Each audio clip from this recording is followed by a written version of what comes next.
ठीक है, अब हम बढ़ते हैं पेज नंबर 7 पर। आइए, जहाँ पे आपको स्किप कराए थे हम।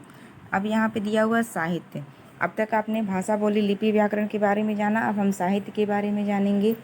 बच्चों, जिस तरीके से हमें अपनी बातों और विचारों को स्थायी रूप से रखने के लिए लिपि का आवश्यकता पड़ा, लिपि का विकास हुआ, तो उन लिपियों का प्रयोग करके हमने अपनी विचारों को स्थायी रूप देने के लिए साहित्य का निर्माण करा है। ठीक है, तो साहित्य क्या है? प्रत्येक भाषा में ज्ञान का अथाह भंडार है।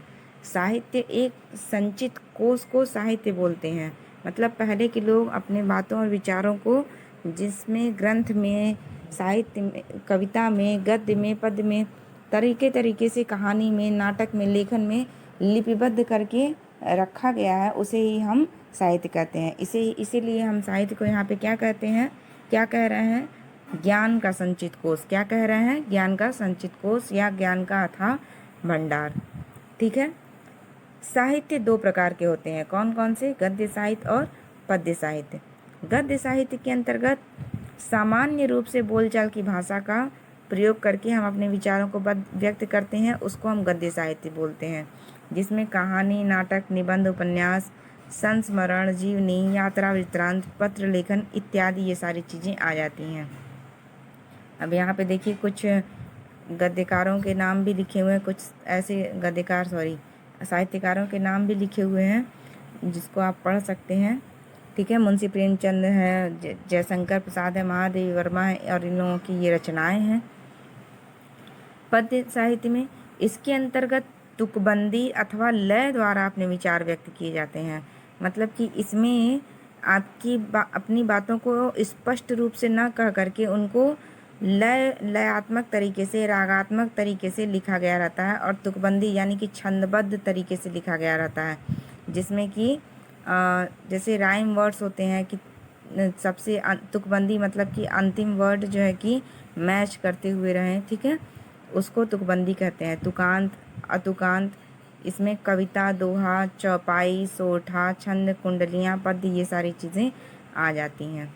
और जो लोग गद्य का निर्माण करते हैं उन्हें साहित्यकार या लेखक कहा जाता है, और जो लोग पद्य का निर्माण करते हैं उन्हें कवि कहा जाता है। ठीक है, इस चीज़ को आप ध्यान में रखेंगे। अब यहाँ पे कुछ कवियों के नाम दिए हुए हैं और ये उनकी रचनाएं हैं। ठीक, तो ये हो गया साहित्य। अब आते हैं नेक्स्ट टॉपिक, मानक भाषा। मानक भाषा किसे कहते हैं?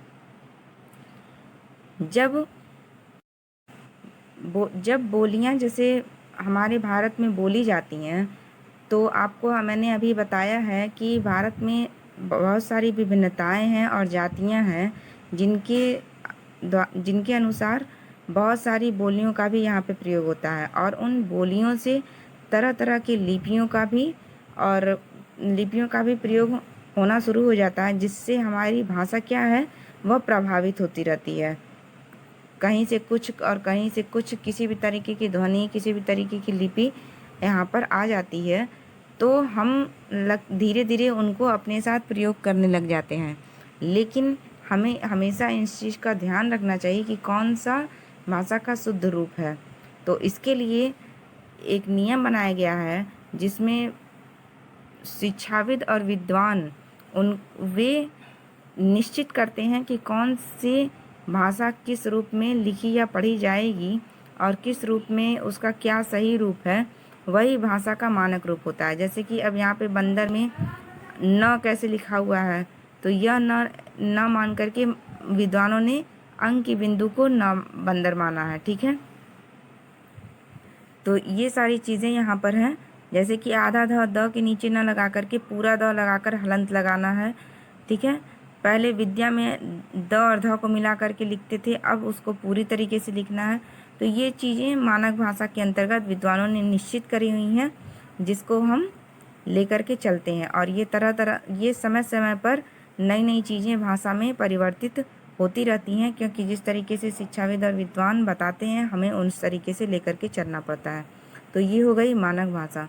अब हम आगे बढ़ते हैं, पेज नंबर 8 पे आइए। मानक मानक वर्तनी संबंधी कुछ ध्यान देने योग्य बातें हैं। भाषा के सर्वमान्य तथा स्वीकृत रूप को मानक भाषा कहते हैं। देखिए यहाँ पे डेफिनेशन भी दिया हुआ है। मानक वर्तनी संबंधी कुछ ध्यान देने योग्य बातें हैं।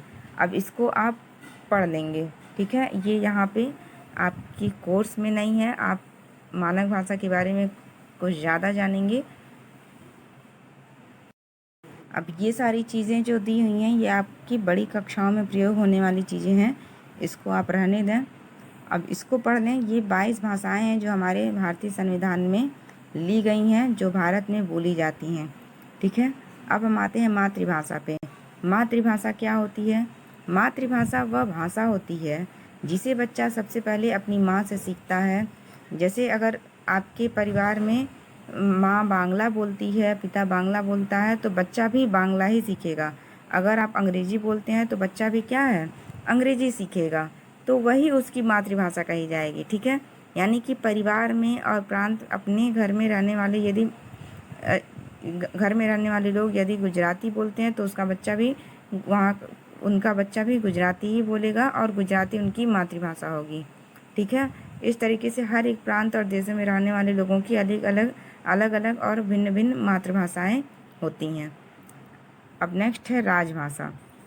राजभाषा अर्थात राजकाज में प्रयोग की जाने वाली भाषा। जिस भाषा का प्रयोग सरकारी कार्यालयों कामकाज के लिए किया जाता है वही राजभाषा कहलाती है, ठीक है। हिंदी भाषा को 14 सितंबर 1949 को भारतीय संविधान के अनुच्छेद 343 के अंतर्गत हिंदी को भारत में राजभाषा घोषित किया गया है और इसलिए 14 सितंबर को हम क्या मनाते हैं, हिंदी दिवस मनाते हैं। क्या मनाते हैं? हिंदी दिवस मनाते हैं, ठीक है। ये हो गई राजभाषा। बच्चों आप कभी भी राजभाषा और राष्ट्रभाषा के अंतर्गत कंफ्यूज नहीं होंगे। आपको राष्ट्रभाषा भी सुनने को मिलती है। राष्ट्रभाषा वो होता है जो एक बहुत बड़े भूभाग पे बोली जाने वाली भाषा होती है और जो एक पूरे राष्ट्र के द्वारा प्रयोग की जाती है। किसके द्वारा? जो एक पूरे राष्ट्र के द्वारा प्रयोग की जाती है उसे हम राष्ट्रभाषा कहते हैं और जो सरकारी कार्यालयों में और कामकाज के लिए प्रयोग की जाए उसे हम राजभाषा कहते हैं, ठीक है। तो अब छोटे छोटे 2 टॉपिक हैं, कंप्यूटर और हिंदी। तो इसके बारे में आप स्वयं अध्ययन करेंगे, ये आपके पढ़ने की चीज़ है। आप इसमें पढ़ेंगे कि कंप्यूटर और हिंदी कैसे एक दूसरे को प्रभावित कर रहे हैं और हमारे समाज में कैसे इनका प्रयोग बढ़ रहा है, ठीक है। तो आज के लिए इतना ही। अब हम चलते हैं कार्य की तरफ। हिंदी के भी बारे में कुछ चीज़ें आपको बताई गई हैं यहाँ पर कि हिंदी के पहले व्याकरण की रचना डच विद्वान योगा केटलार ने की थी। फिर आगे है हिंदी साहित्य का पहला इतिहास फ्रांसीसी गार्गा दत्तासी ने लिखा था। हिंदी भारत का पहला समाचार उद्दंड मार्तंड था जो 1826 में प्रकाशित हुआ कोलकाता में। आलम आरा पहली बोलती हिंदी फिल्म थी और हिंदी भाषा की पहली आधुनिक कहानी उसने कहा था है, ठीक है। तो ये सारी चीज़ें हिंदी के बारे में हो गई। अब हम चलते हैं गृह कार्य की तरफ। बच्चों आप अपनी पुस्तक पे यहाँ पर आज का दिनांक डाल करके लिखेंगे कि हिंदी ये रिक्त स्थान की पूर्ति करेंगे। जो ना समझ में आए आप हमसे पूछ भी लेंगे। और उसके बाद है भाषा तथा विदेशी भाषाओं के नाम अलग अलग करके लिखेंगे कि कौन सी भाषा विदेशी और कौन सी भाषाएं भारतीय भाषाएं हैं, ठीक है। आपको बुक में अभी पढ़ाया गया है। एक शब्द में उत्तर दीजिए, इसको भी आप लिखेंगे कि मनुष्य अपने विचारों का आदान प्रदान कैसे करता है। तो भाषा, रेडियो पर किस भाषा का प्रयोग करते हैं? मौखिक भाषा में किसका प्रयोग करते हैं? भाषा का बोलने और सुनने का। गीत तथा लोक कथा में भाषा का कौन सा रूप प्रयोग होता है? बोलियाँ, ठीक है। हिंदी की लिपि क्या है? देवनागरी। ऐसे आप लिखेंगे। नीचे लिखी स्थितियों में भाषा के किस रूप का प्रयोग किया जाता है? तो ये आप स्वयं करेंगे, ठीक है। जो ना समझ में आए आप हमसे पूछ लेंगे। विज्ञापन में, भाषण देने में यहाँ पे मौखिक, लिखित यही सब आपको बताना है। तो ये बहुत ईजी है, आप कर लेंगे। तो आज के लिए इतना ही। Thank you.